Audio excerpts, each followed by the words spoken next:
I call to order this meeting of the King George County Board of Supervisors. We will open with an invocation from Mr. Collins and the Pledge of Allegiance by the King George County Sheriff's Office Honor Color Guard. Please rise. Dear Lord, we ask for your blessings upon the people in this room, the people at home, and the citizens of King George.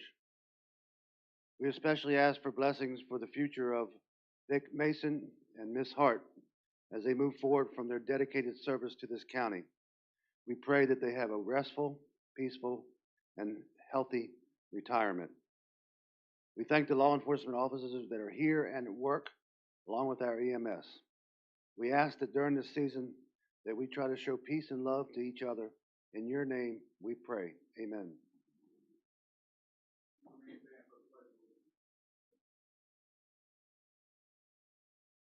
Pledge allegiance to the flag of the United States of America and to the republic for which it stands, one nation, under God, indivisible, with liberty and justice for all.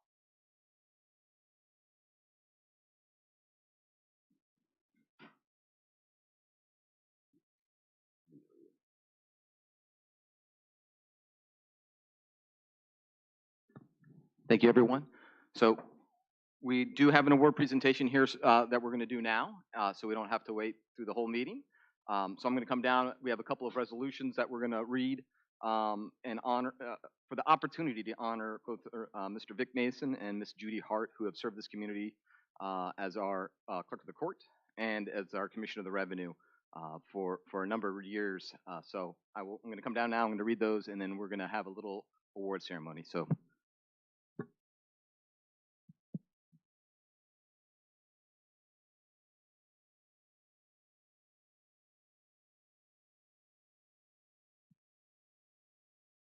Thank you, Mr. Dines.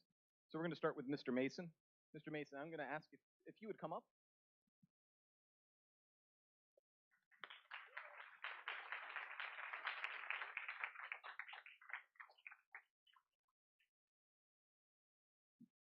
So I'm going to read our honoring the service of Charles Dick Mason that we have, our resolution.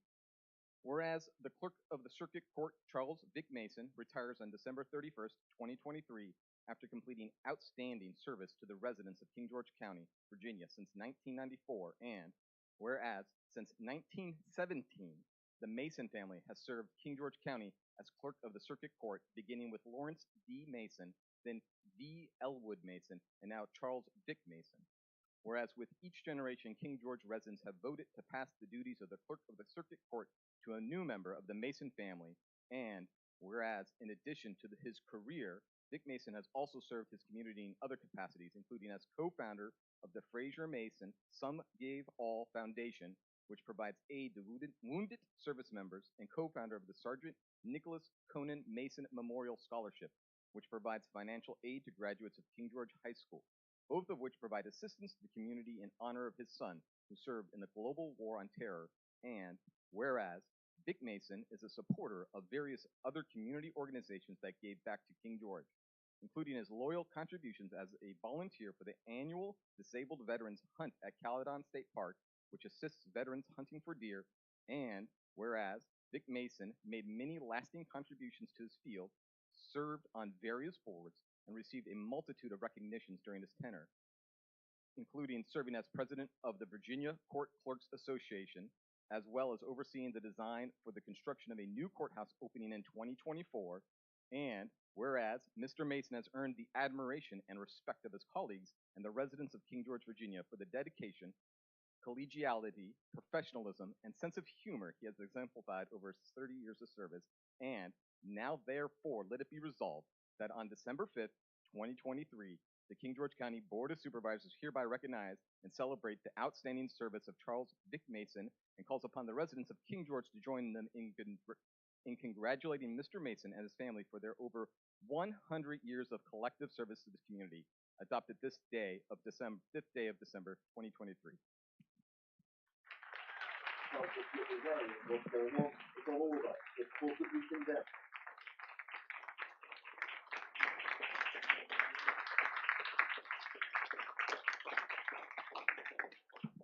I don't want to drop this, but I'm going to read it so everyone can know.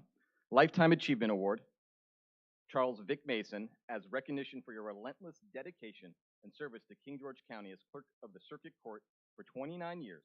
King George County is forever grateful to the Mason family for their generations and over 100 years of service to this community.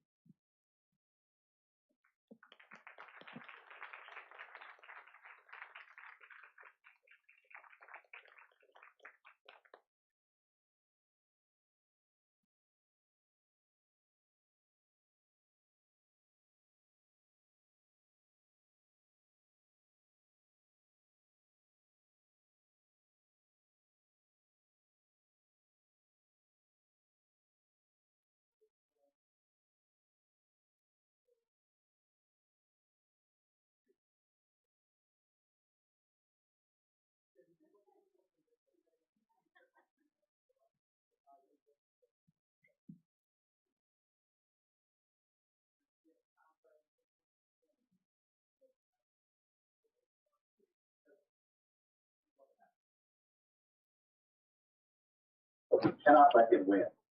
No volume here at home.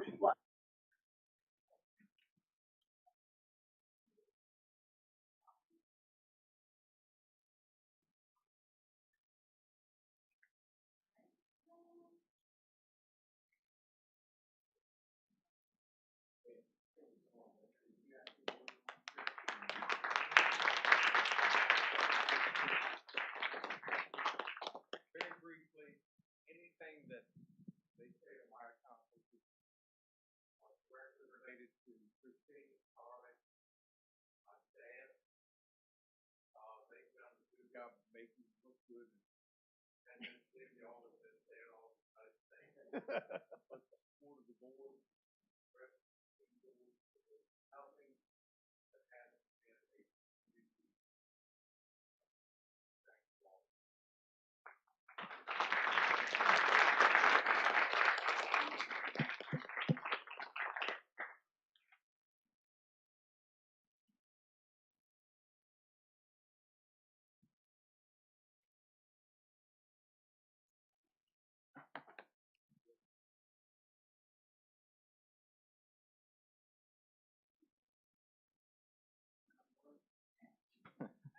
No worries. We can take a moment. Do you need help with carrying anything, sir?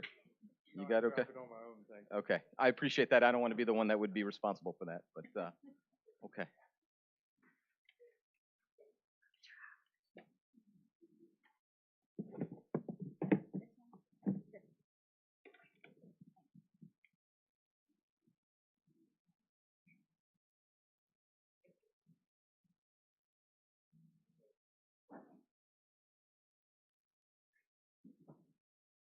Again, thank you, Mr. Mason.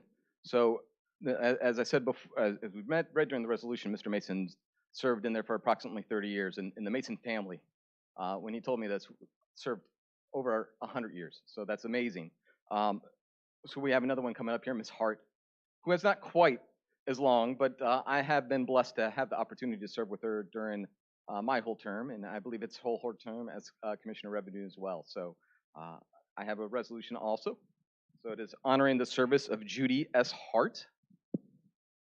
Whereas Commissioner of the Revenue Judy S. Hart retires on December 31st, 2023, after completing outstanding service to the residents of King George, Virginia, after 18 collective years, and whereas she is a native of King George and received her diploma from King George High School in 1977, and whereas Judy Hart was hired as a receptionist in 2003 and promoted to business license technician in 2004, then recognized again in 2011 for her dedicated service with promotion to Deputy Commissioner of the Revenue, and whereas after a brief pause in service in 2013 to pursue other career aspirations, Judy Hart ran for office in 2015 and assumed Commissioner of the Revenue duties in 2016, and whereas she served her community in other ways, including being an active member of Potomac Baptist Church as financial secretary and volunteer for Vacation Bible School, and whereas Judy Hart made lasting contributions, received recognitions, and served on many boards during her career, including her presidency in 2021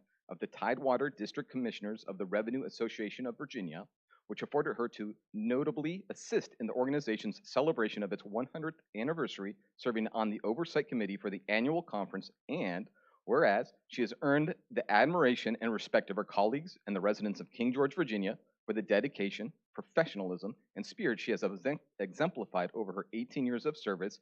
And now, therefore, let it be resolved that on December 5th, 2023, King George County Board of Supervisors hereby recognize and celebrate the outstanding performance of Judy S. Hart and calls upon the residents of King George to join them in congratulating Ms. Hart on her service to this community, adopted this 5th day of December 2023.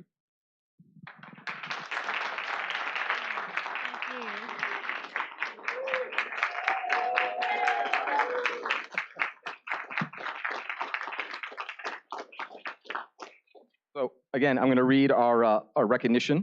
Recognition of dedication of service presented to Judy S. Hart in full recognition of your dedication, leadership, and years of service. King George County, Virginia Commissioner of the Revenue, 2023. So I got my fingerprints on it. One more thing. Do you want to sit something down?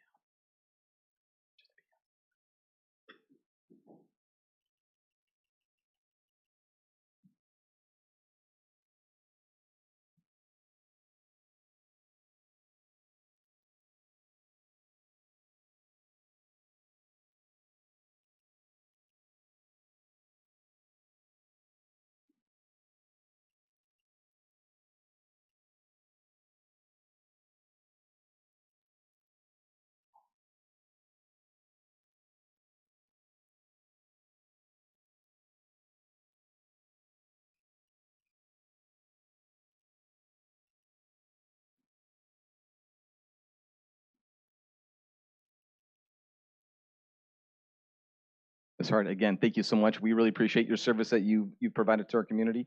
And again, I'm going to ask if my colleagues would come down and if your family would be willing to come up so that we could preserve this memory.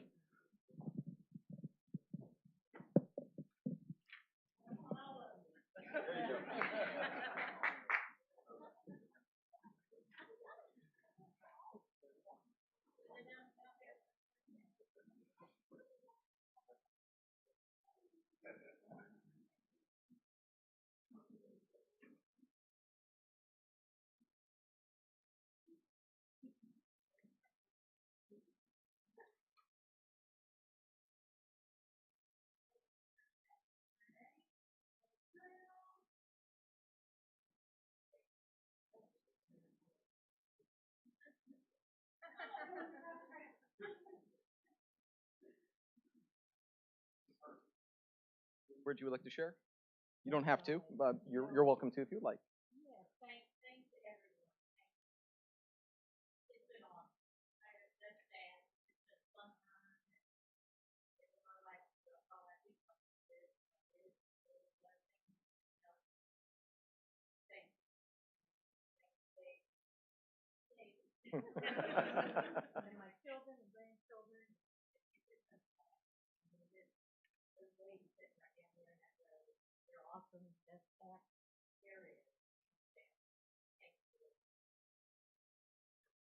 Thank you, Ms. Hart.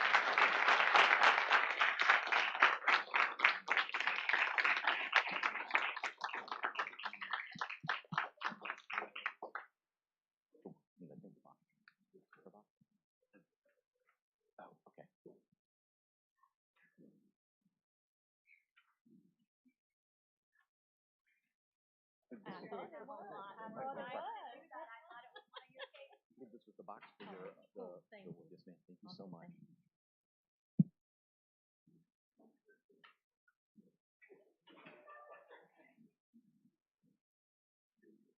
Thank you. I'd love to stay, but I'm pressed for time.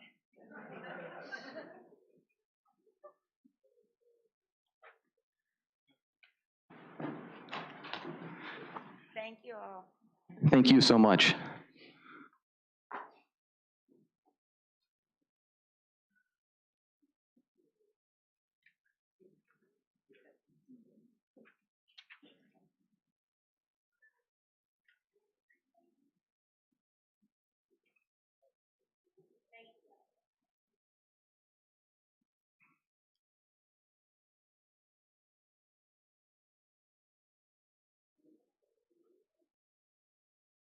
Okay. We will move on with the rest of our agenda now. It's always nice to have that opportunity to celebrate those who have served our community, though. So, again, thank you to Mr. Mason and Ms. Hart. Mr. Miller, do we have any amendments to our agenda? We do. We are proposing to hold off to future agendas the items 12-04 and 12-05. We need some more time to fine tune those numbers on those budgets. It was established to provide GL accounts and to have Ms. Hahn have an actual line item budget for those two items, but we're still fine tuning some of those costs on both projects. Understood. I appreciate the clarification. So do I have a motion to remove 1204 and 1205 from this current agenda? So moved. Second. Okay. Do we have any discussion? All right. All in favor say aye. Aye. Aye. Any opposed? Chair votes aye. Motion carries.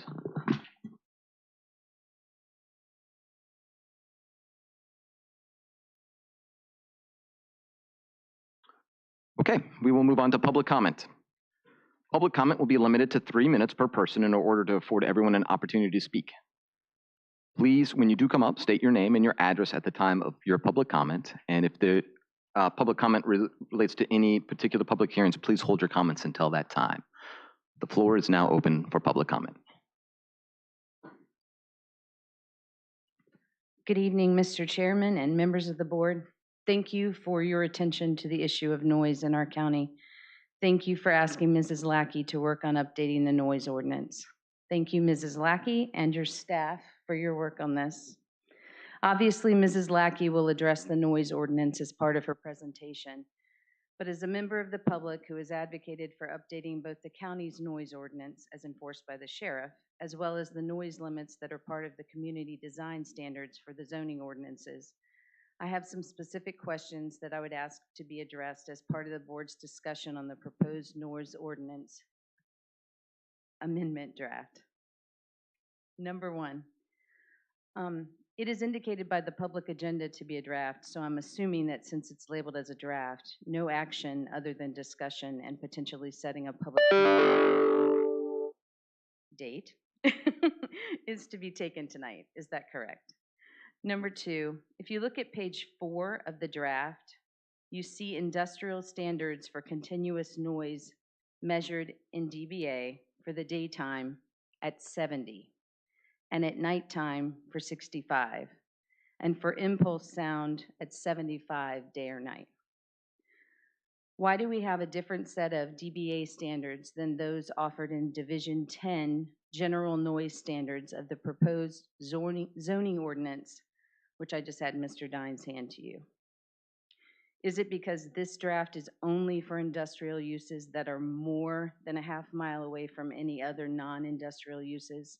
So then section G, number 17 on page 6, would dictate that those areas that are within a half a mile from an industrial use would be covered by the standards called out in the zoning ordinance. Is that correct? Could you just please clarify that publicly? Then number 3, I'm guessing that the DBC is to address like bass stereo sounds. Are we setting those intentionally high to avoid unnecessary overregulation and to avoid overburdening the law enforcement? And then number 4, from where did we obtain these maximum sound levels? Thank you so much.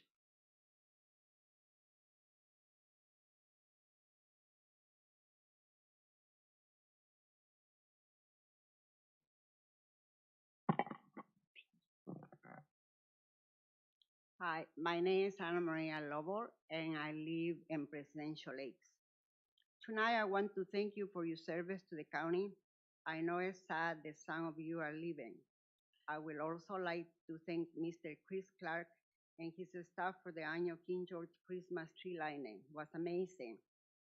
I have been asking for, and Mrs. Kapka has been working on the elimination of the decal fee for over a year. I don't see any results.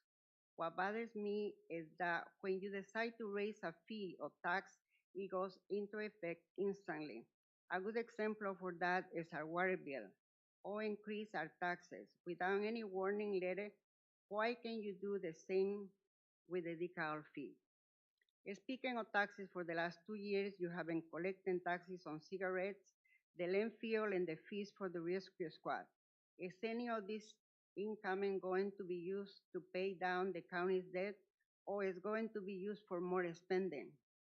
I feel that this debt is putting an unnecessary burden on the people of King George. More of the county's income should be used to pay down its debt. I see the King George website that county credit rating has been raised, but that doesn't not mean that we should spend more.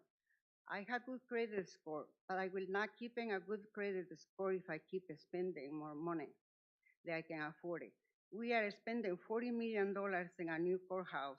How are you going to pay for the necessary things that needed to be paid, like the sheriff's department, fire and rescue squad, county employees, and the schools? If the landfill income goes away, stop building things, please, that we don't need it.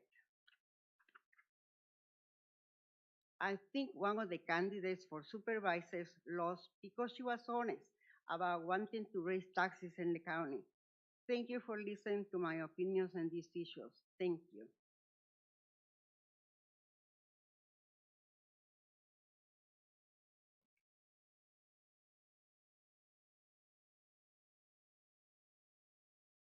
Mr. Dines, do we have anyone online?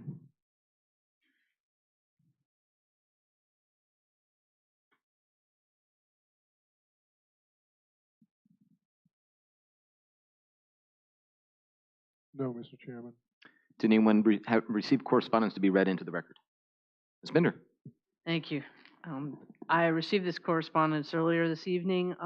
This correspondence, I will start to read it. Some items of concern regarding the Amazon Performance Agreement. After reviewing the Louisa County, Virginia Performance Agreement, it would be irresponsible to pass the King George County Performance Agreement as published 11/14/23 without thorough consideration of the Louisa Agreement and how we could duplicate it. Since 3 board members are leaving 12/31/23, wouldn't it be ethical and moral to allow the remaining members priority for the negotiations and increased consideration? The 2 remaining board members will be the only members held accountable for the Amazon agreement. Will all board members be presented with current agreement as of 11/14/23 and permitted to discuss term changes publicly or in closed session prior to the potential vote on 12/19/23?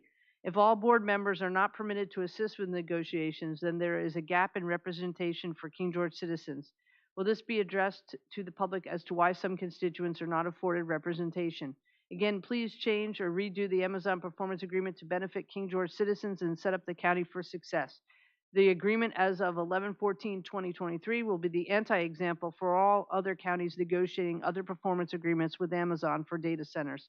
Let's not squander an opportunity to keep taxes low, fund schools, fund fire, EMS, and police. Brian Grieger, Shiloh District. That's all I have. Anyone else have any correspondence to be read in? Okay, then I will close the floor for public comment and we will move on to reports from members of the board. Mrs. Binder.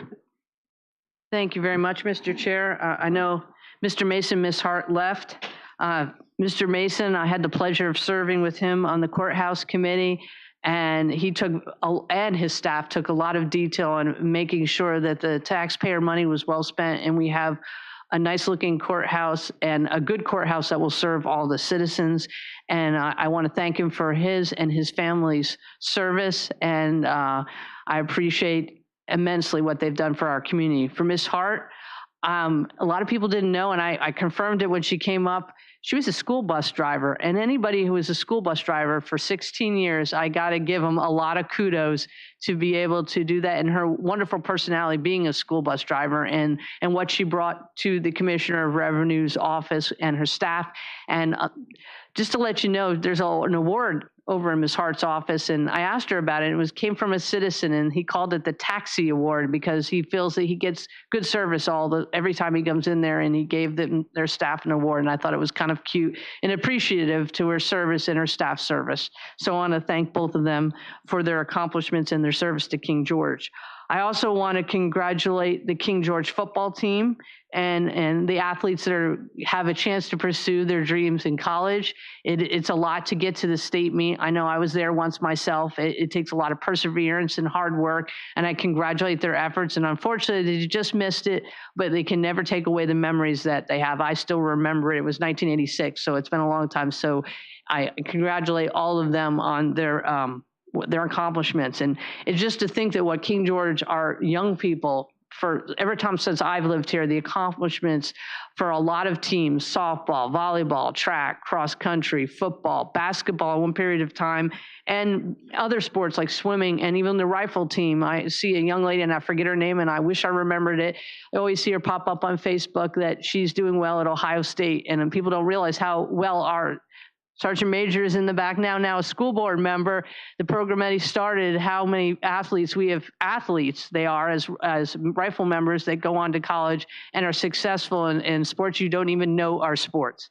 So I want to congratulate them and our band program and all that. And I mentioned the band program because I want to thank the staff of the middle school for allowing me to come watch the rehearsal yesterday so I could see my daughter perform. They were performing tonight, but once again, it just shows how even in our arts department, the whole system, our drama, it's amazing. And we have the gold standard in King George. And I commend those teachers at the high school, middle school, and elementary school level that get what they out of the students and they represent King George well. So I want to thank all of them. I want to thank our staff for the tree lining. Great innovative way. Our tree isn't big enough yet, but they came up with a cool way to light up our grounds. And I want to thank everyone that was involved in that. And Ms. Southall for the nice pictures and nice posting. I think everybody really had an enjoyable time. I heard a lot of good feedback only in 2 days, but I want to thank everybody for that. I wanted to mention at GWRC in Fampo, we had last meeting, we had somebody come from GWRC in Fampo, the executive director for both, and speak about the potential, there's different names. Now it's the Rappahannock Area Transit Authority that is being proposed. Well, we had our GWRC meeting and we had one senator-elect, state senator, and a delegate-elect come to the meeting. And the Caroline Board of Supervisor representative and myself pointedly talked to them about whether the idea is good or not. The point of the matter that a lot of times these legislatures at this level, and it could be at the federal level, come up with these ideas and then enforce them on the localities, state mandates. And we wish that they would have come and asked us our opinion or options about creating a transportation authority and taxing our citizens in whatever manner it comes to be. And I think they got the message that, don't appreciate when they do that. And, there needs to be some conversation with the localities. And they agreed, and they've come up with a committee that only lasts for 6 months because they want to make sure it has a finite timeline. And they would delay pushing the legislation for years so we could talk and have a representative from each of the localities that would be affected. Now, I did tell them I would like to serve on it, but I had to get permission from the board to serve on this committee. So I wanted to ask, is it okay from consensus of the board that I could serve as the GWRC representative from King George on that committee? I wanted to bring that back to all of us to ask for that. And then today I was in Richmond in the very new Senate and House office building where it just opened. And we were the first people to have a meeting in the room. It was pretty nice. But we had it's a long title, Real Housing, wait a minute, hold on, right here. The Real Property, Community Development, and Best Land Use Practices, and it was about affordable housing and workforce housing. They had a really cool report that was read that basically in the end, and we're going to be sent it later after she fine-tunes the verbiage in it, it was a report looking at other states and other localities, small, large, big, small, and it came up and there's no magic bullet to the affordable housing, workforce housing plan. And there's a lot of work that has to be done and still more work that there's just no magic bullet. It's not taking away local land use authority. There's many facets into it. And it was a lot of information to digest in 2 hours and quite a few PowerPoint presentations that I'll get sent and then I'll send on to my colleagues. And then my last thing I want to bring up is the Amazon Performance Agreement. I know it is not on our agenda for today, but I still have a lot of concerns on it. And I would like to make sure that we negotiate more. And so I would like to make a motion that we delay considering the performance agreement to the new year and actually negotiate more. And now that we have Louise's agreement, get a better deal. And so that is my motion. Second. We have a motion properly seconded. Is there any further discussion? Mr. Chair, I have not had a chance to review Louise's agreement. Okay. At this point in time, I just want to state that. Okay. All in favor say aye. Aye. Aye. Any opposed? Nay. Nay. Chair votes nay, motion fails. That's the end of my report. Thank you. Thank you, Mrs. Bender. Mr. Collins? Good evening, Merry Christmas, Happy New Year. It's good to see everyone out, and I hope everyone has a safe holiday. And thank you all in the back there for keeping us safe year-round. Ms. Fairfax, the noise ordinance, when I read the packet, I was just as surprised as you. I thought that the board had made agreements upon all noise levels in King George and not having this number. I don't even know where it came from, this 90 decibels. To the elephant in the, if you dig into it, you'll see that we're kind of getting the short end of the stick. Well, not kind of. We are getting the short end of the stick. You'll see that Louisa and other jurisdictions, if we could do what Louisa did, if we could identify the same aspects there, we would be in better predicament for our county. We don't want to give away our whole resources. I understand that there's projects coming forth that will need to be paid for, but we need to do this in a smart, ethical manner, and I hope that we can have this done in January, where we can move forward with that. Let the 3 new board members digest it all and come up with a good plan. That doesn't say that the folks here that are currently on the board haven't worked hard during their tenure on these things, but I think if you digest it all, as now the citizens have been able to digest it, that we need some more work on it, and I hope that they will agree to do that for the interest of the citizens. I have some concerns, as you know, in this agreement, we talk about water and so forth. I had a constituent call me today and asked me about the water situation, and I don't know the facts of the matter, but if their permit's 800 million gallons, and we may or may not get 600,000 gallons, there's still over 7 million gallons on the table. And if you see that Culpeper is going to ship in their water, the question is, where is it coming from? I have a sneaky suspicion that it's coming from King George. We'll make no revenue on that water. We'll have no public access to that water we're going to need to come off of groundwater and go to surface water. So if you just fix the water agreement alone, we would be in such better shape. Thank you. And one more thing, Mr. Chairman, I'd like to make a motion that the half day before the December 22nd be 4 hours off so they can have a whole day with their family. I know I asked for a motion Thanksgiving, but I would hope you all would entertain a motion for the December 22nd, 4 hours, please. I'll second it. We have a motion properly seconded. Do we have any discussion? Mr. Chair. Go ahead. So I did not state this in the last meeting, but I want to make sure that everyone understands that it was disclosed to us that every time we do this, it costs the taxpayers an additional $11,000. So I just want to put that out there for consideration. Thank you. And also one other thing, I would just also remind everyone that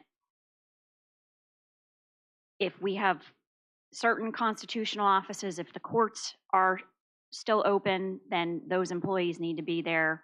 The sheriff's office employees need to be there. The dispatchers still need to work, and the fire rescue and emergency services department also still needs to function. Thank you. So those folks will receive comp time for their services, but I think $11,000, just looking in this room alone, is worth every penny of it for those folks that can be to be with their families during this time. Some folks travel out of the area. I think that that's a small, I don't think that you would have any problem with any taxpayer fussing about giving our people that work for the county a little bit of time with their family for rejuvenation. Thank you. Thank you. So the only thing I say, we did do this right before Thanksgiving, so we did provide the extra half day off. And it's nice to give more time off, but since we just did it recently, I would prefer to hold off, but obviously we'll see how the votes go. Did anyone else have any other comment? Yes, Mr. Chair, if I could make a suggestion Sure. to the new board, when you set the calendar in January, at your January meeting, perhaps you could implement that at the front end of the calendar and not have to come back to the board on the back end. Thank you. Go ahead, Ms. Binder. Mr. Miller, I was just going to ask that, but a little differently. When the schedule comes out for next year, when we see it at the beginning of January, could we see what maybe giving them a full day, that extra day on Thanksgiving and for Christmas, and then if there is a budgetary impact, or does it affect if we schedule it ahead of time? Absolutely, yes. Thank you. That's what I was going to suggest. All right, do we have any other discussion? All right, all in favor say aye. Aye. Any opposed? Nay. Nay. Chair votes nay, motion fails. Okay, thank you, Mr. Collins. Mrs. Kupka? Thank you, Mr. Chair. Thank you to everyone who joined us this evening. I want to take a moment again to thank Mr. Mason and Ms. Hart for their service to our community. Mrs. Fairfax, thank you for your comments and your ongoing engagement with regard to noise. I did bring this forward to the board for consideration at least a year and a half ago, I feel like, because we had some residents in Fairview Beach that had concerns with regard to bass, specifically noise, loud music at night. So you are absolutely correct. It is not on for action tonight. I'm sure Ms. Lackey will give us a briefing. And then I would hope that in particular, the James Monroe District member would be willing to take up this cause to carry it across the finish line in the future. Ms. Lavelle, I want to say thank you very much for continuing to come out and share your thoughts with us. It is my understanding that we decided in abundance of caution, the county attorney recommended that we do a second public hearing for the removal of the vehicle license fee. Do I have that correct, Ms. Lackey? Just about. We don't need to conduct another hearing, but we do need to do another public notice. Another public notice. Okay. And so my understanding is that that will be up for action on December 19th. Is that correct? Correct. So come give your public comment again then, Ms. Lavelle, and see if we can get across the finish line. Monday, November 20th, I dropped off Thanksgiving dinner donations at Oakland Baptist Church for the Department of Social Services Thanksgiving dinner collection. I want to thank staff. They once again had a well-oiled machine as usual, and they were supported by many community volunteers and the Nick Mason VFW. Thank you all for your efforts to support our community. Monday, November 27th, I attended the DSS Administrative Board meeting. Thursday, November 30th, I attended the Chesapeake Bay Restoration Fund Advisory Committee meeting in Richmond at the new General Assembly building. We have recommended funding of $254,000 to support meaningful watershed experiences for children and activities to improve the watershed. And so funds are raised through the sale of the crab license plates. If you've seen the Chesapeake Bay license plates with the crab on it, $15 from every registration fee goes to support the fund. And I did leave some information on the table outside if you're interested in learning more about it. I too want to congratulate the King George High School football team on their regional championship. And then I do have an email that I'd like to read aloud from a citizen to the Board of Supervisors. This is from Anna Marie Lovell.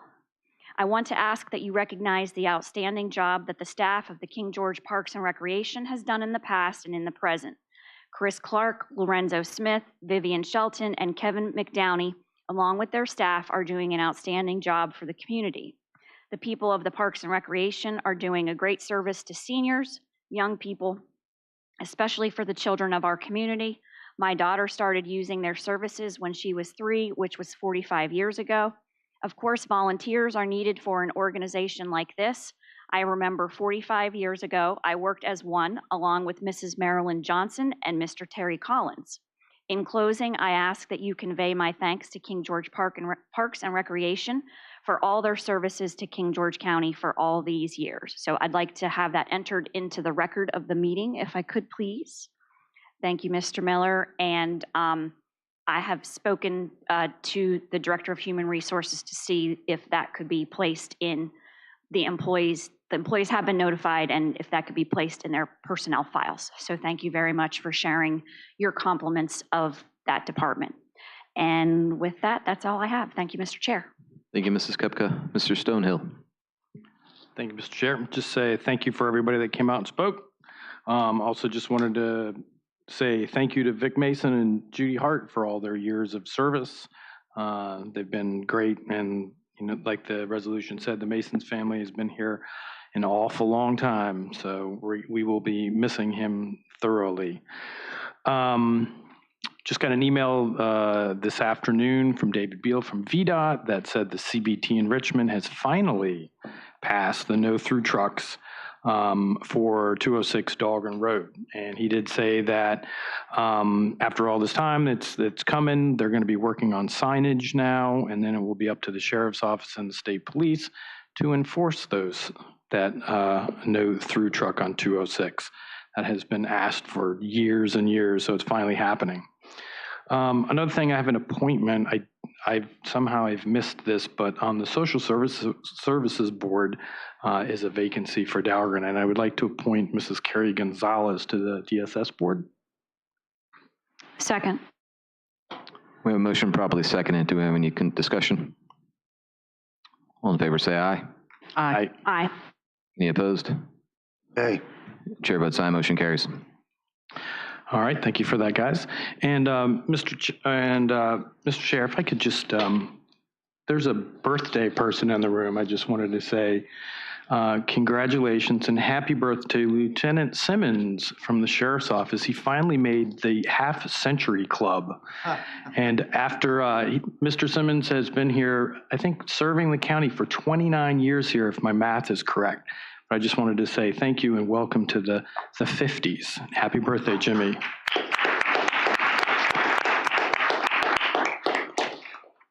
And that's all I have. Thank you, Mr. Stonehill. I'd just like to say thank you to everyone who did come out to provide public comment.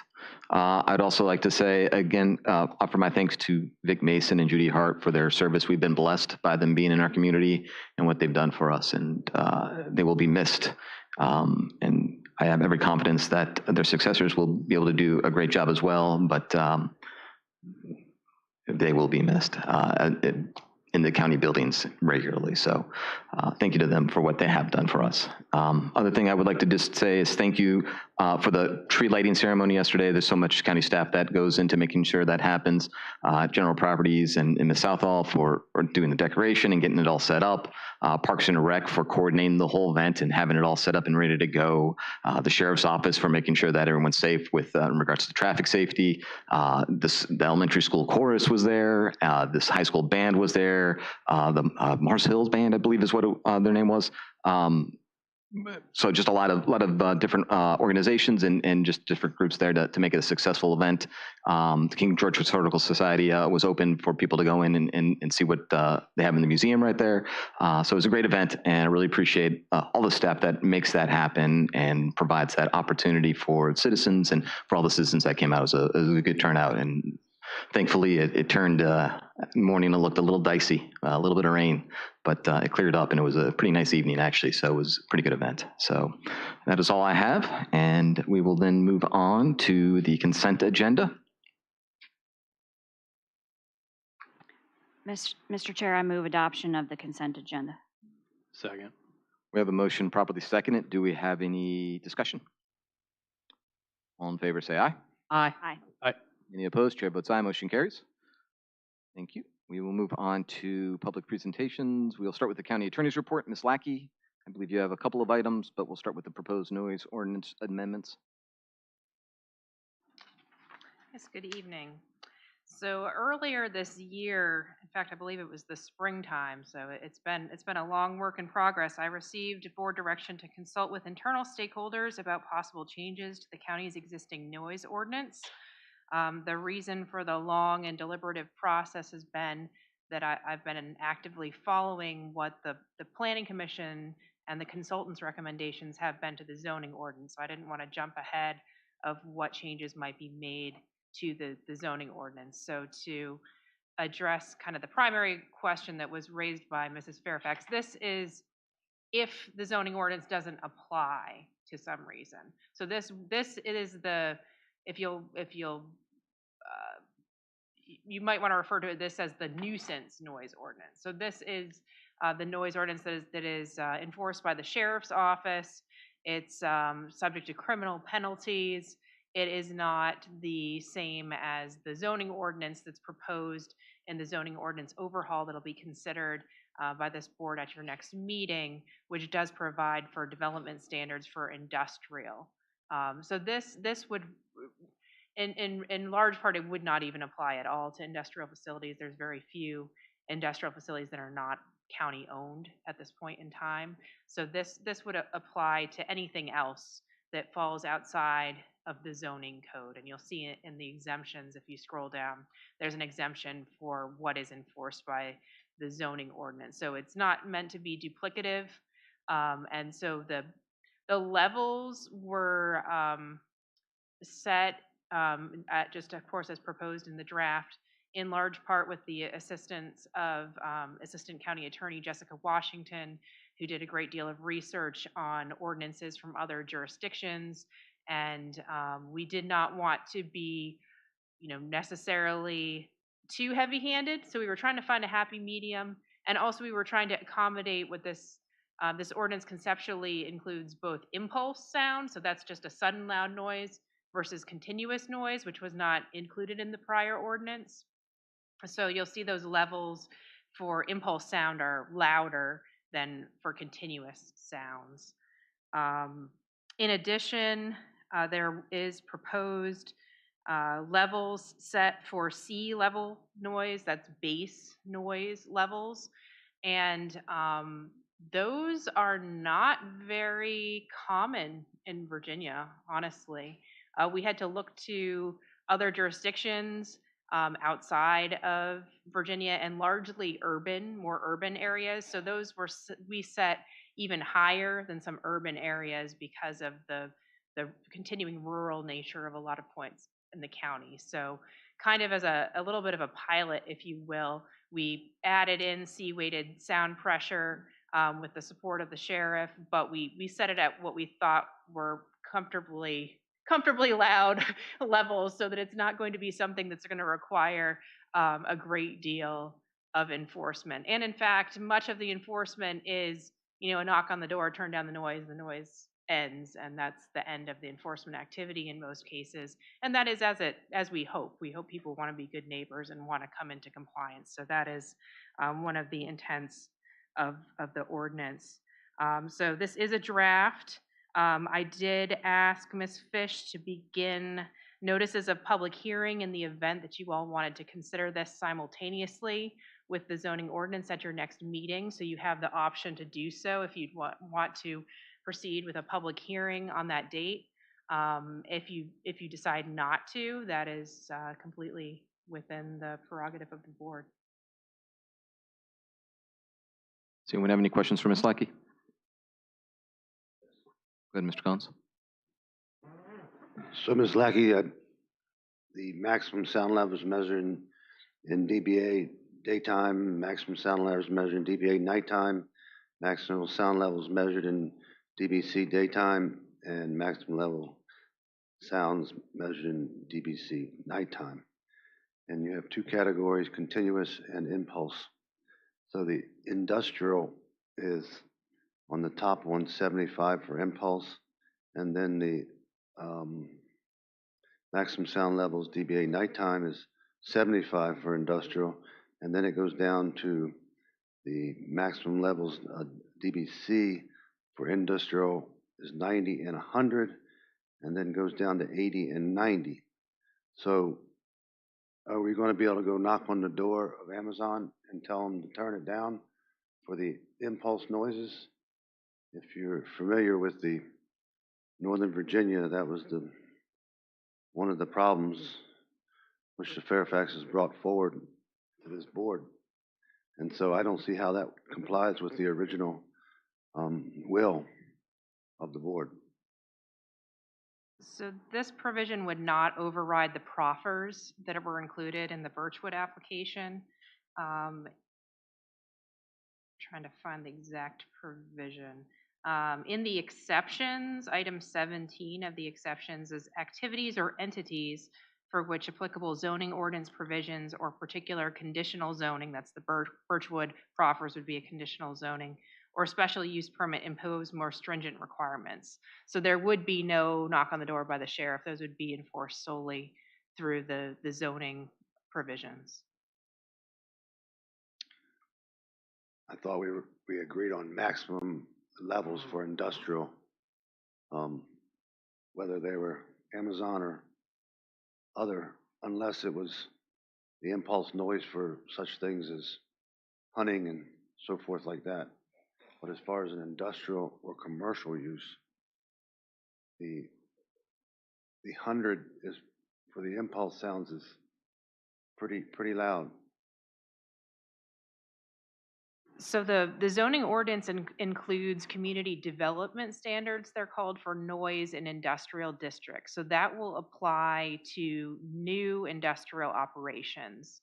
This ordinance was intended to preserve and slightly modified what applies to existing industrial uses in the county that are not subject to proffers and that are not coming online after proposed adoption of the zoning ordinance.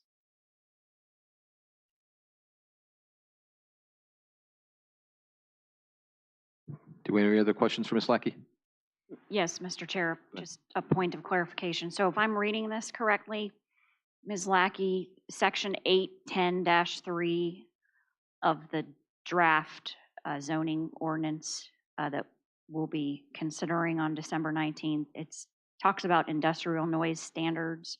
So they do have to meet these standards that are in the table, if assuming it's adopted, that are established or approved prior to the approval of the industrial use. So they would be bound by this if it's a new use. So someone new couldn't come in and say, well, I get to do what it says in the sheriff's authority in the nuisance noise ordinance. They would be bound by this. Am I correct in how I'm reading that?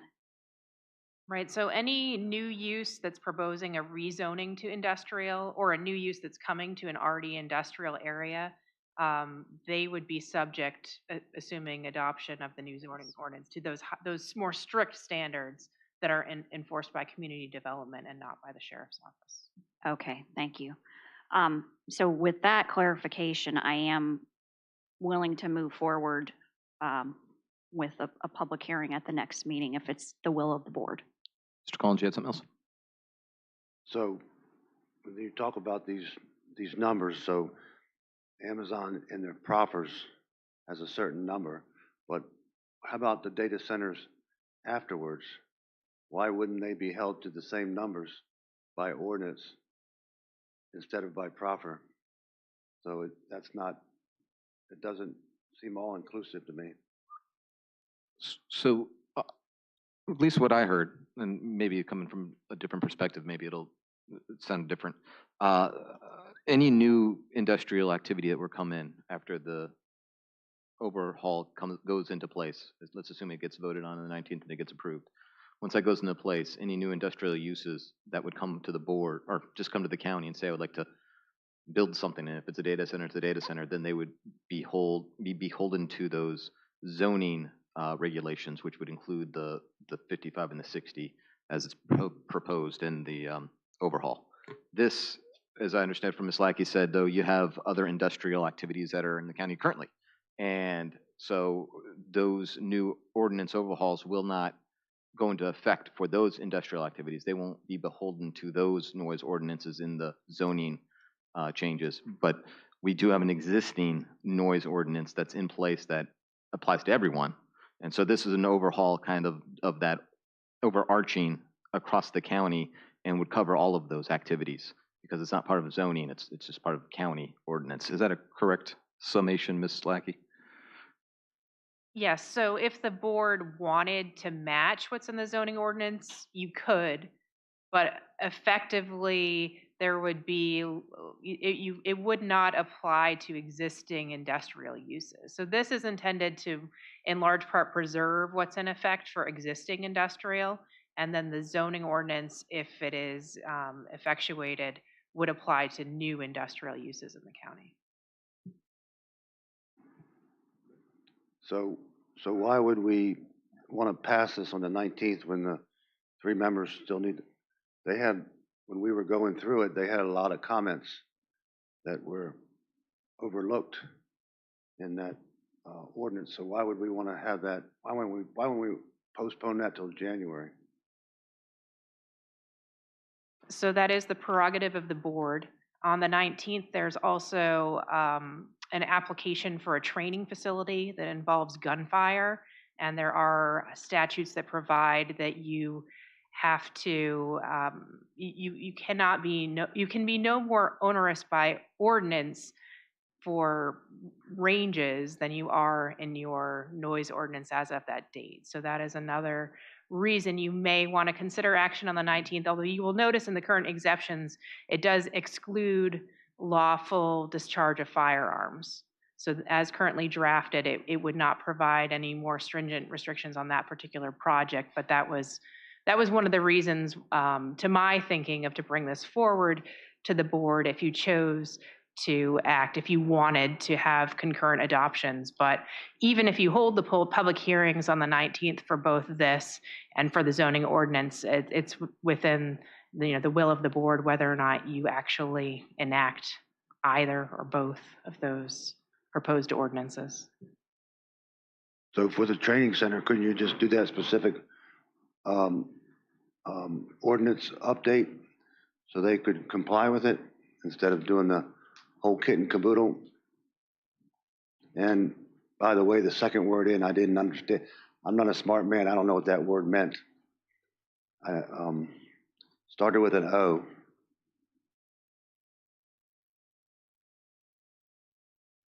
I will, you'll have to forgive me for not exactly remembering what language I used, but there's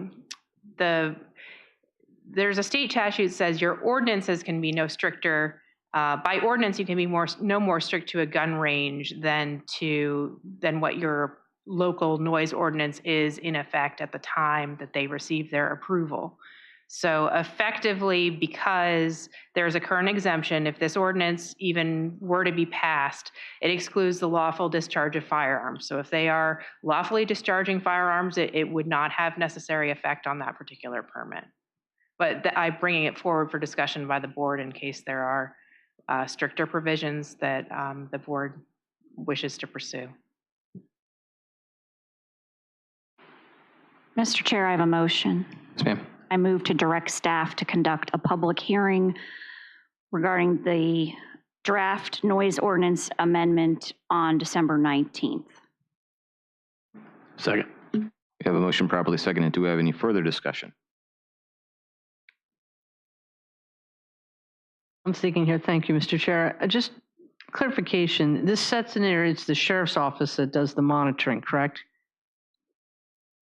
Yes, so under this ordinance, the nuisance ordinance, if you will, it's enforced and monitored by the sheriff's department. And then my second question is, even if we do take this to a public hearing, we could make changes to it during the meeting, correct? That's correct. Okay, thank you. A motion properly seconded. All in favor say aye. Aye. Aye. Aye. Any opposed? I would say no. I'd like to get the new board to look through these things before we go to public hearing. Chair votes aye, motion carries. Ms. Ike, I believe we have the proposed Yes. relocation and minor amendments of wetlands and stormwater ordinances. So as I mentioned last meeting in my report, the consultant who's overseeing the zoning and subdivisions ordinance overhaul made the recommendation to the Planning Commission that the wetlands ordinance and the stormwater management ordinance that are in the existing zoning code, that those be relocated to a different section of the county code. That's consistent with the organizational structure of most other jurisdictions. Those provisions are not necessarily always tied to development only, so that's one of the reasons for that recommended change. So in your agenda packet, you will see the recommended relocation of those two ordinances to a proposed new chapter of the county code, chapter 5.5.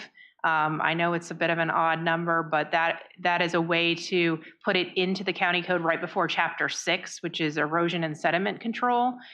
So that's my recommendation of how to order it, because next year by July 1st, there'll have to be a consolidation of the erosion sediment control and stormwater. So there'll be further amendments next year, but for purposes of a temporary organization, I think this makes the most sense in a chapter entitled Environment. In addition to simply renumbering and relocating the statute, the statute, at least in the case of the stormwater ordinance, was passed in 2014. There's been an intervening almost 14 years, and there have been some state regulatory and statutory changes. So the changes are in large part mandatory changes by state law. The ones that you see there in strike through means deleting existing text, and underlining means adding text. So in large part, those are mandatory. As to the wetlands ordinance, there is state legislation that requires changes as to the notice provisions and to more closely align the language with state code by January 1st. So that was another reason why I brought these forward with the proposal that they be heard in public hearing on the 19th. But I did want to give you the opportunity to see a draft prior to the public hearings. I did make changes beyond, and in some cases removed some of the consultant's suggestions. The consultant's task was largely to consolidate and make it more user-friendly, but the stormwater ordinance was based on a model ordinance, so I felt that we should preserve this existing structure as much as possible. And I did consult the interim community development director, and he is comfortable with all the changes, with one exception. In Article 1, Section 1-3-2B1, he recommends the word jurisdiction be changed to county, just for clarity as to what properties the Wetlands Board may inspect. I don't have an objection to that change. If there's a desire to move forward with the public hearing, I can make that change in the next draft. Do we have any questions for Mrs. Lackey?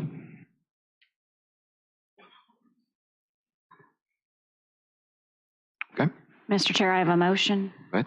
I move to direct staff to move forward with a public hearing with regard to the draft ordinance amendment to enact Articles 1 and 2 of Chapter 5.5 Environment on December 19th, 2023. Let me just add, with the change that was suggested by staff as well. Second. We have a motion properly seconded. Do we have any further discussion? All in favor, say aye. Aye. Aye. Any opposed? Chair votes aye. Motion carries. Ms. Lackey, I believe you have one more item. I actually have two, but I will be brief. The one listed on the agenda is the status of the FOIA Advisory Council meetings, issues, subcommittee deliberations. So at the last meeting, I requested authorization to write a letter in support of legislative clarification of when public notices are required. For anyone listening who did not hear that discussion, there was a Virginia Supreme Court opinion earlier this year that cast some uncertainty as to when notices are required.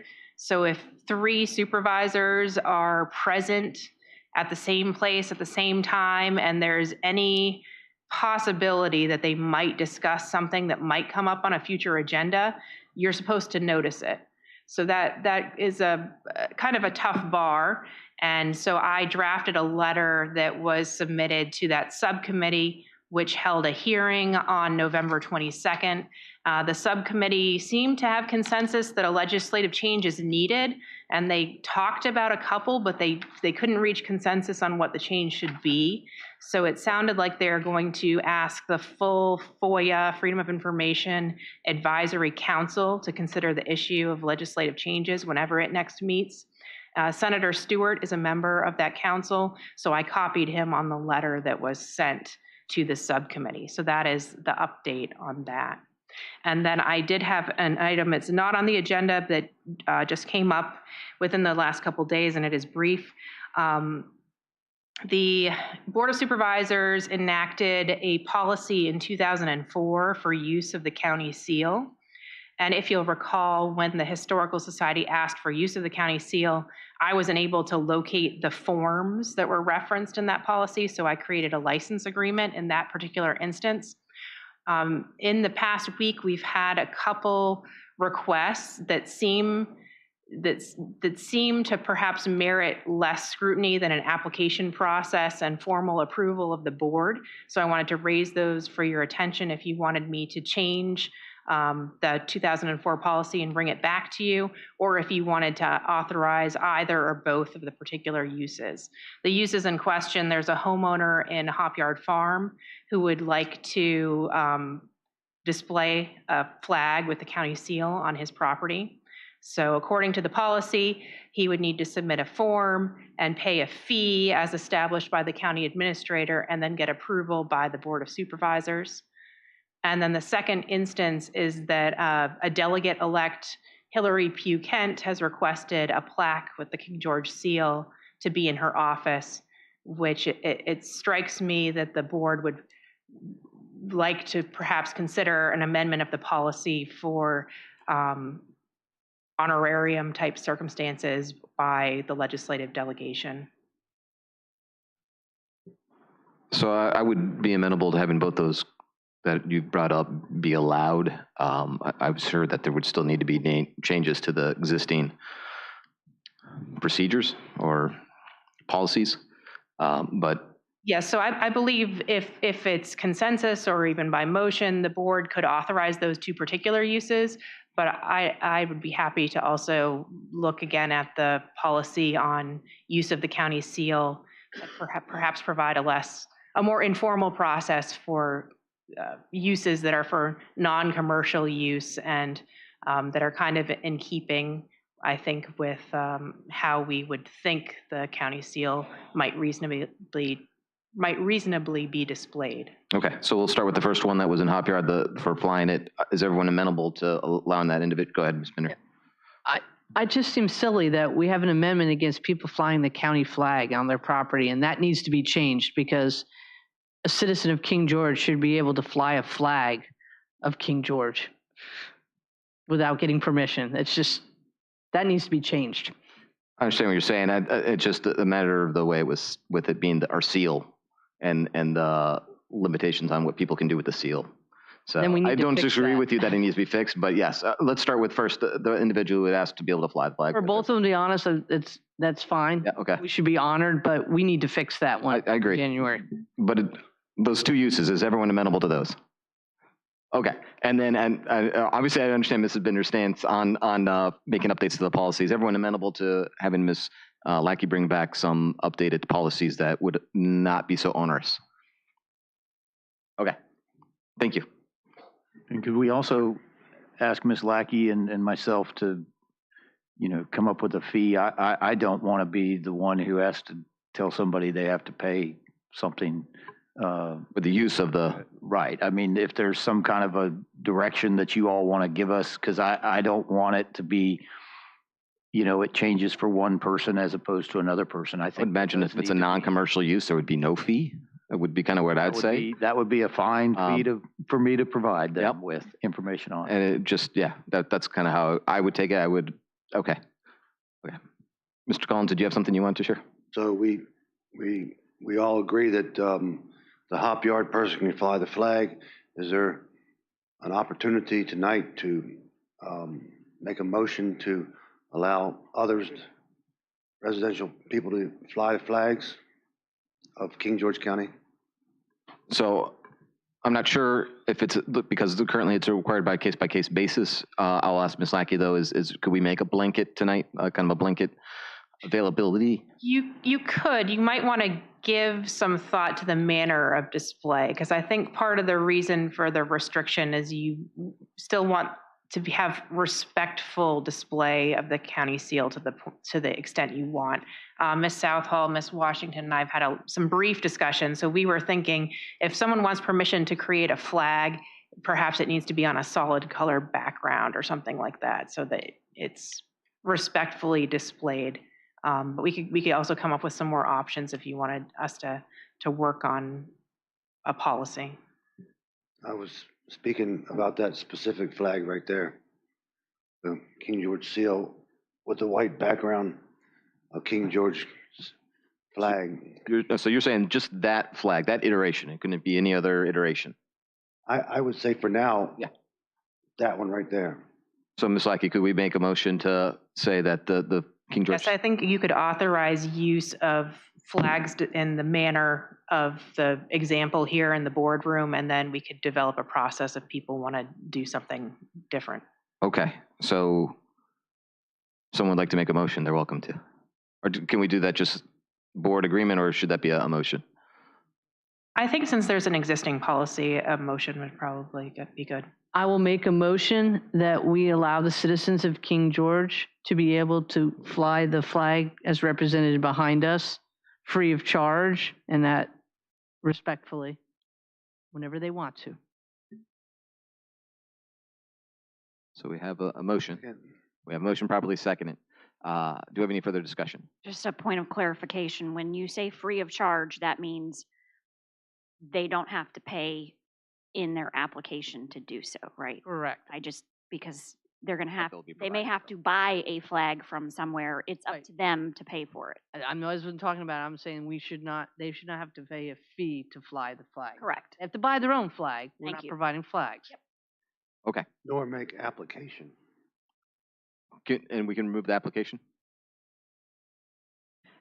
So based on the discussion, it seemed like the proposal was if someone wishes to have a King George seal on a white background, they would not need to seek an application. But if they wanted to display a flag in some other configuration, they would need to submit an application. Okay, everyone amenable to that? Amended as stated. I think that was the understanding, but okay, I think it was clarification, so that's good. Okay, so we have a motion, we have it properly seconded. Do we have any further discussion? All in favor say aye. Aye. Aye. Aye. Any opposed? Chair votes aye, motion carries. Thank you, Ms. Lackey. Okay, we will move on. We have, I believe we have Captain Jacob Siddons from the Tappahannock Police Department here to present our sheriff, Giles, with a certificate of accreditation, so.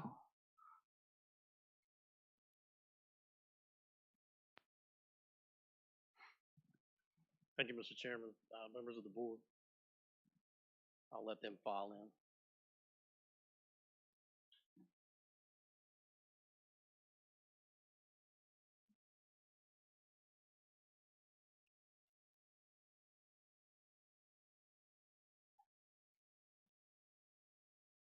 So I know there's a number. I think it's perfectly acceptable for having them to come around in front. Okay.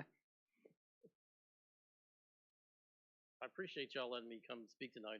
It's an honor for Sheriff Giles to ask me to come do this.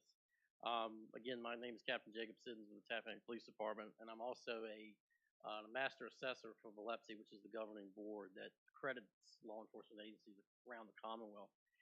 So when it comes time for every 4 years for accredited agencies to be reaccredited, they send people like me all over the state. And thankfully, this one was close to home. But just to give you a brief rundown of what this takes, there's 191 individual folders. And in those 191 folders, there are over 700 proofs of compliance, about 720 to be exact. And it's rare, but it's not unheard of, that agencies come back with a perfect assessment. And Sheriff Giles' agency came back with such a perfect assessment. We looked at files for 3 days. Trust me, we didn't look for anything to try to hang him up on. They did well. This assessment was absolutely fantastic. And we kind of have a saying in accreditation, it takes kind of just a heartbeat to get it, but it takes a real heart to keep it. Because now you have to pack in a lot of work in a year. And the day that my team left, the day after, the work started all over again. So this recognition really goes from the top to the bottom. Every member of this agency is as much part of this accreditation process as the few people that work on it to put the proofs in the folders. So with that, I'd like to, on behalf of Biloxi, to present the 6th award to the King George County Sheriff's Office, and congratulations on a perfect assessment.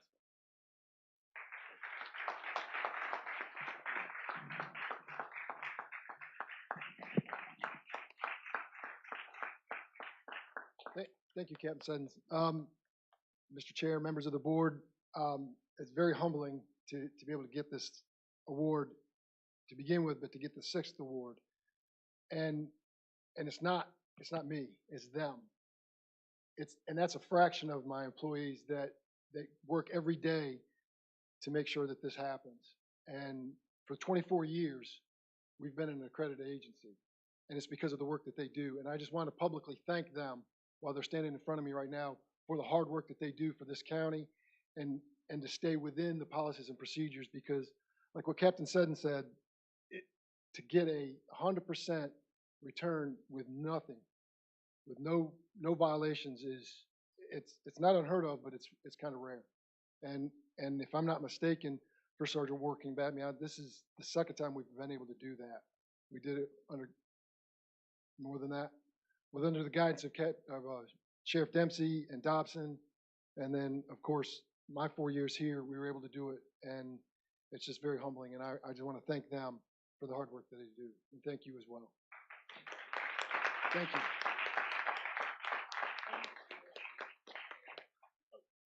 Can we?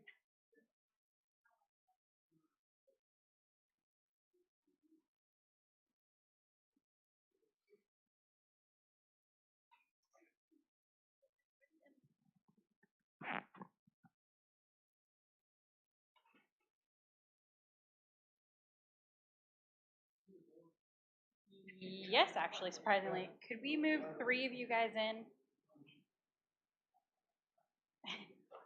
And all right, is everybody in a window? We're blocking right here. Right there, perfect. Blocking right here. All right, I think, oh, right there too. Okay. If everybody can see me. Okay, perfect.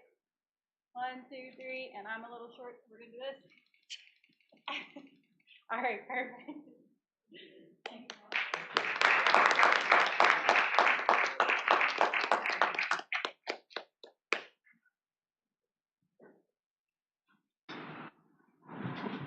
So I'd like to say thank you to Captain Jacob Siddons, who came out, and I'd like to say thank you to the sheriff and your department, all of your staff, everyone who serves our community. I'm not surprised that this has occurred, but it's always exciting and encouraging to hear. So thank you for the service that you provide, and it's exemplary. It is amazing. So thank you so much. Do anyone else have anything else? Sheriff's Office.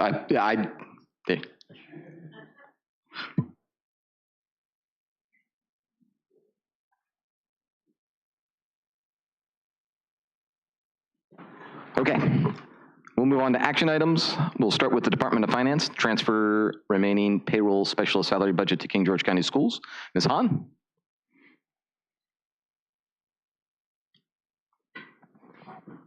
Good evening, Mr. Chair, members of the board.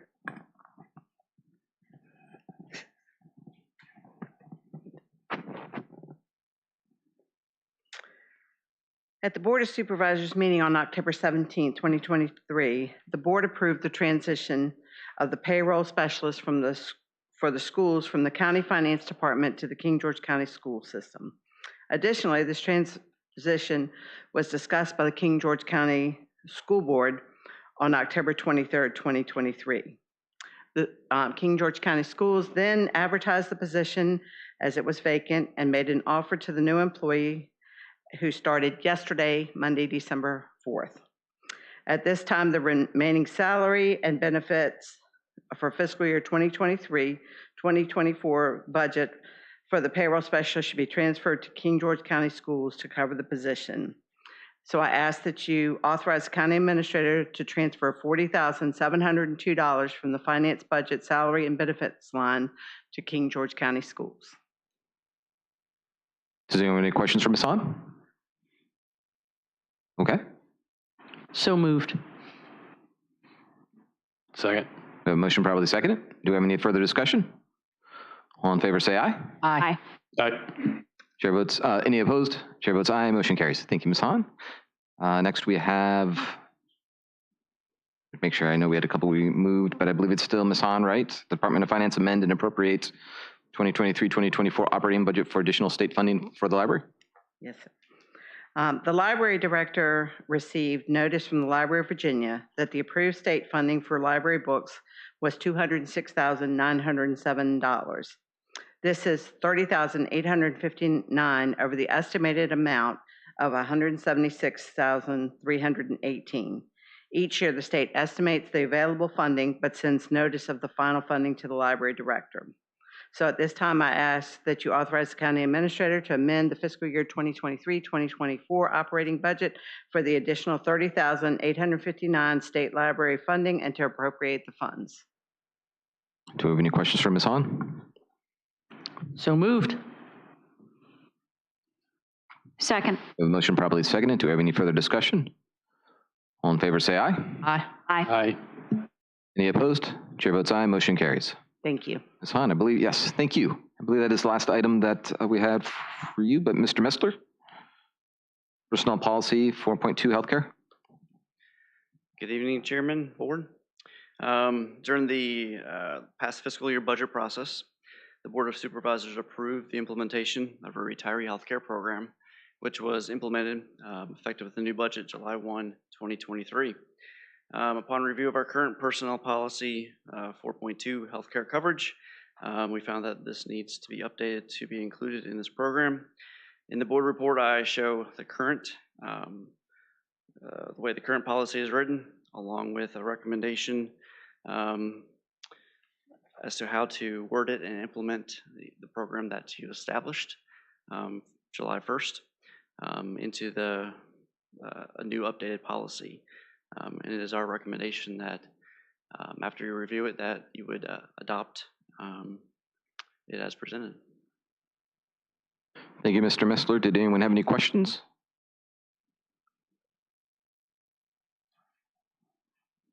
Okay. I'll entertain a motion if anyone would like to make one.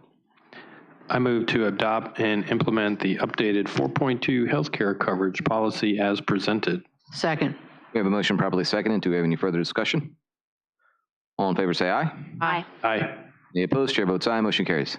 Thank you, Mr. Messler. That moves us, I believe, to the County Administrator's report.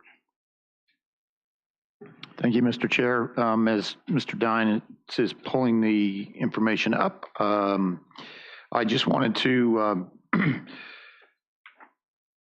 Mr. Messler can follow up on this if necessary, but Mr. Messler wants to know who on the board would like to or is planning on being at the Christmas, the employee holiday luncheon, because he would like to know who wants to provide the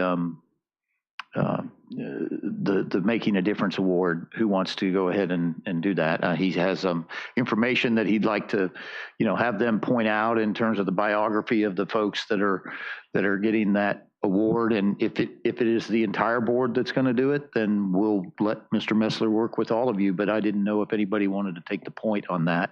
If not, then we'll just be prepared to wing it.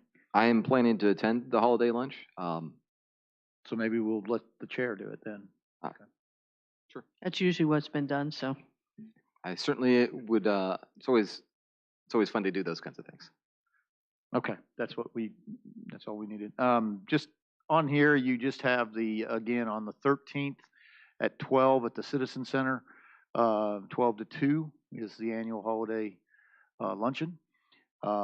Supervisors elect orientation is scheduled for 9:30 to 2:30, 2:20 on the 15th, Friday the 15th.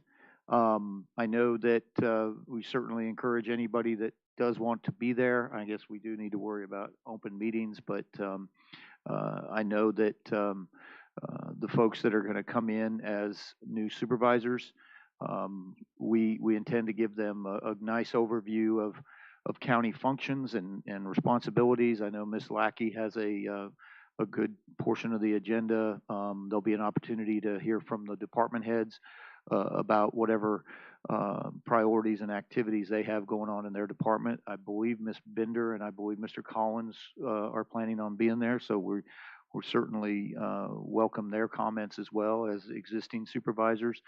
And we do, again, issue our congratulations to the new members that are coming in. I know they were sworn in earlier, and so staff will have them ready to go on the 1st of January, although that is actually a holiday. But I will point out that on the 2nd, Mr. Dines is working to have their technology available to them on the 2nd, since the existing supervisors' time in office ends at 11:59 p.m. on the 31st. So we will have them ready to go on the 2nd. And I don't know if Mr. Dines has anything to add to that, but I know he's working on getting their technologies all ready to go. No, Mr. Miller, the only thing we'll have to ask what their designated cell phone, if they're an iPhone or. Oh, that's right. Yes, we will need from the new members coming in, and we will reach out to them. What do they prefer? Is it a iPhone or a Samsung or whatever Androids? So I know people have personal preferences, so please let us know, and we'll cover that. There is also a recognition for Miss Marilyn Johnson, who is retiring from the Sheriff's Department. Excuse me, office. I know, we're in trouble. And then, of course, we'll be recognizing the 3 departing supervisors, Supervisor Kupka, Supervisor Granger, and Supervisor Stonehill at that meeting. And then upcoming holidays, again, it's a half day on the 22nd, and then we have Monday the 25th that we will be off for the Christmas holidays. That's all I have. Anyone have any questions for Mr. Miller? I do. Go ahead. Thank you. I wanted to ask, I mentioned it earlier, do we have an update on the updated preschool study yet? So Mr. Cusenberry met with the architects, and they're attempting to flush that budget out.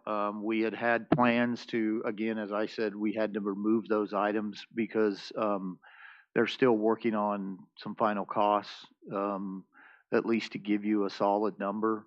Of course, a budget is you can run into problems as you go to it. I mean, as we experienced with the courthouse, but the idea would be that your funds have been issued, obviously, and what the next step would be is the board would designate a GL, a budget item for each of those projects, the fire station and then the preschool. So I will get with Mr. Cusenberry because he had a meeting that went till about 5:30 today, and so I'll see what the result of that is, and we'll make sure that you're given that information. I've asked for a little while because it's important in the whole scheme of things and the costs, so I would appreciate it. Thank you. Yes, sir. Or yes, ma'am, excuse me. Any other questions for Mr. Miller? Okay. In that case, I believe we have a closed session.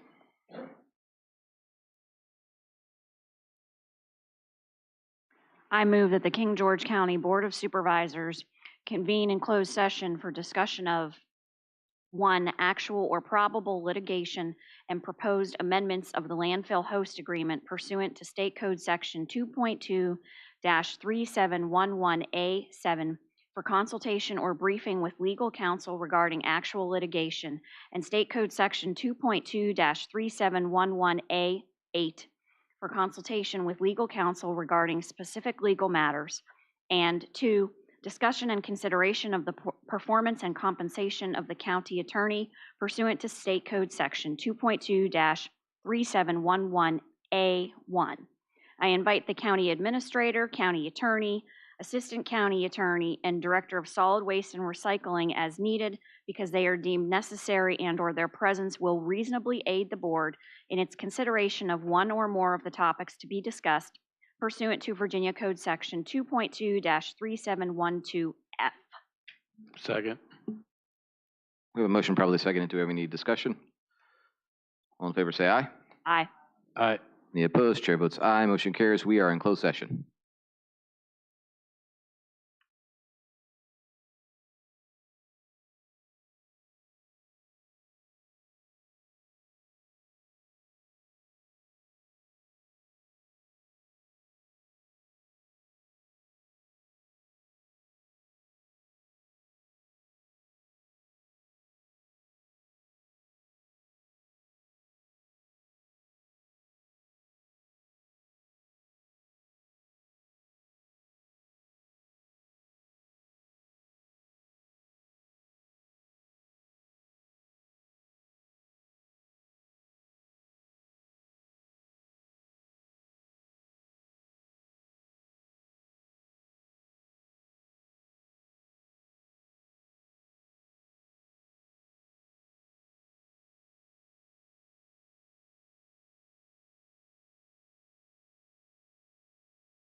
Mr. Dines? Awesome. Okay, looks like everyone is ready.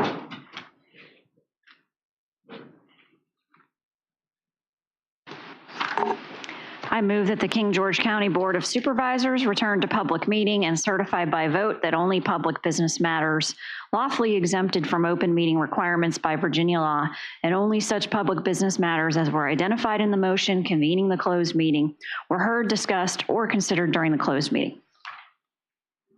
Second. We have a motion properly seconded. We will vote by roll call. Ms. Bender? So certify. Mr. Collins? Certified. Mrs. Kupka? So certify. Mr. Stonehill? So certified. Chair so certifies. We're back in open session. Is there any other business to bring before the board this evening? In that case, I will entertain a motion to adjourn until December 19th at 6:30 p.m. in the Robert H. Combs boardroom. So moved. Second. We have a motion properly seconded. I will just ask before discussion. So we will be having the luncheon on the 13th. And if everyone is there, and I don't know if everyone's planning to be there or even a majority, do we need to adjourn to that time or to the board time? Or do we need to advertise?